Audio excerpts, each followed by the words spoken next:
Hello friend, नमस्ते, प्रणाम। आज मैं आप लोग के बीच में बहुत ही प्यारा सा गीत लेके आई हूँ। बेटा विवाह गीत पसंद आए तो आप ज्यादा से ज्यादा शेयर करना और चैनल को सब्सक्राइब कर लेना। हथवा में ली है बाबा पियर जने हुआ, खोजे चले दुलरू दामाद जी। एक बन गईले दूसर बन गईले, तीसरे में दशरथ दुआरी जी। सोने से सिंहासन पे बैठे राजा दशरथ, बाबा के देखी मुस्काई जी।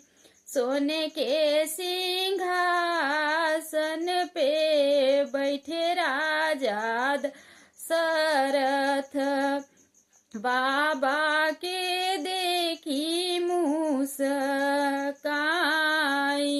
जी। किया तू चाही अनधन सोनावा, किया तोहरे महलया टारी जी।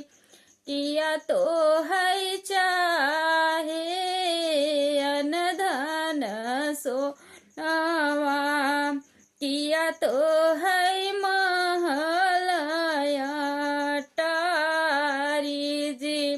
कवन जरूरत तोहका जेल आगी, आय तू बड़े भीनु सार जी। कवन जरूरत तोहका जेल आगी, आय तू बड़े भीनु सार जी। नहीं हम चाहे अनधन सोनावा, नहीं चाही महलया टारी जी। नहीं चाही महलया टारी जी।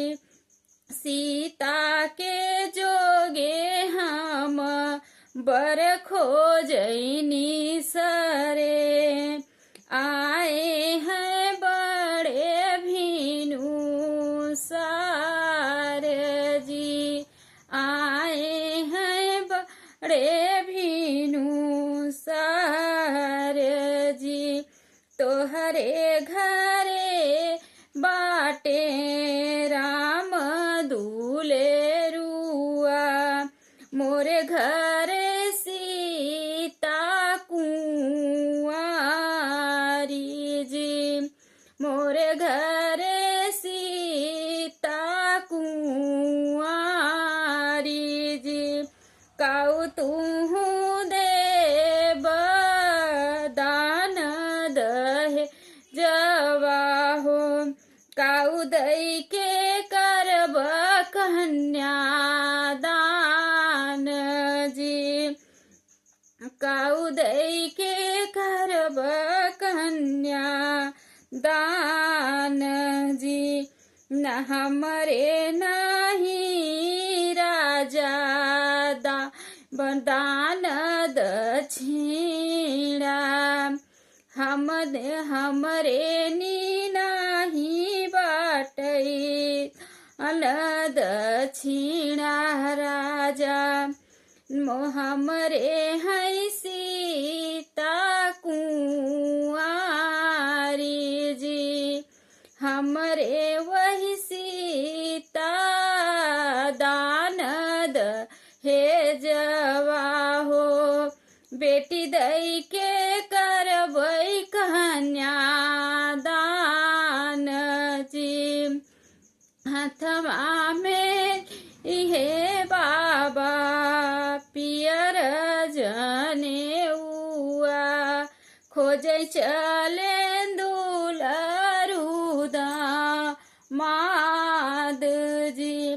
गीत पसंद आया होगा तो आप लोग ज्यादा से ज्यादा शेयर करना, एक प्यारा सा छोटा सा कमेंट जरूर करना। मिलते हैं नेक्स्ट वीडियो में, तब तक के लिए जय श्री कृष्णा, जय श्री राधे।